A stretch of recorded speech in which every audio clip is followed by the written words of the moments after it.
obviously what I would assume the whole country is the grind time right now, and a bunch of guys banged up and fighting through it. Unfortunately, we did suffer what was confirmed as a season-ending injury in Devontae Wilson, his other knee. So he'll be out for the season of surgery in the next 2 weeks, and redshirt for us. What does that do to what you're hoping in terms of the defensive line?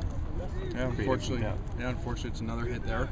And Devontae actually had 2 good practices in a row, after being out for a long time. So, unfortunately, it happened, in a non-live drill. I'm sure other people have the same things.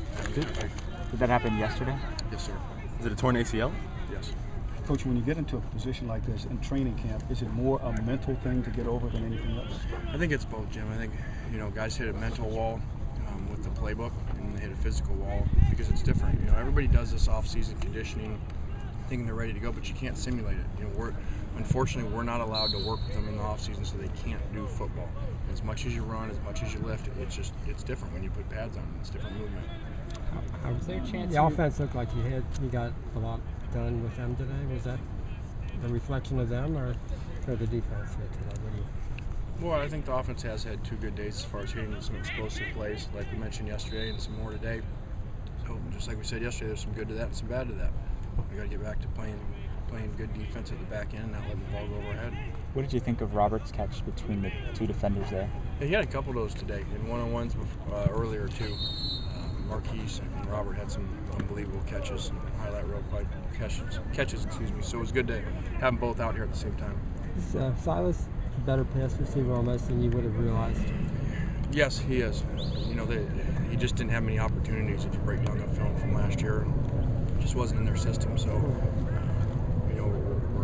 we're obviously happy with that, to see him doing that, and he's done some really good things. Reggie Bush made some comments today on Dan Patrick's show saying he really wouldn't have a desire to come out here anyway, even if he could. Have you been in contact with him at all? Yeah, I have. I've maintained some contact with Reggie, just like most of our former players, and especially last week. He reached out with something with what happened with Fred passing away. So I didn't see those comments. Are you surprised that he would have that attitude? I don't know. I would have to see how the questions were asked before I make opinions. And if you brought out, Mark Sanchez, you've had some guys come back and address the team. If his situation wasn't what it is here, would he be a guy that you'd bring back and have to speak with these guys? Definitely. I don't think anybody's ever questioned the way that Reggie worked, the way that he practiced, the way that he prepared. He was one of the best practice players we've ever had. And there's some similarities between him and Marquise Lee as far as their focus, their attention, and their on-the-field actions.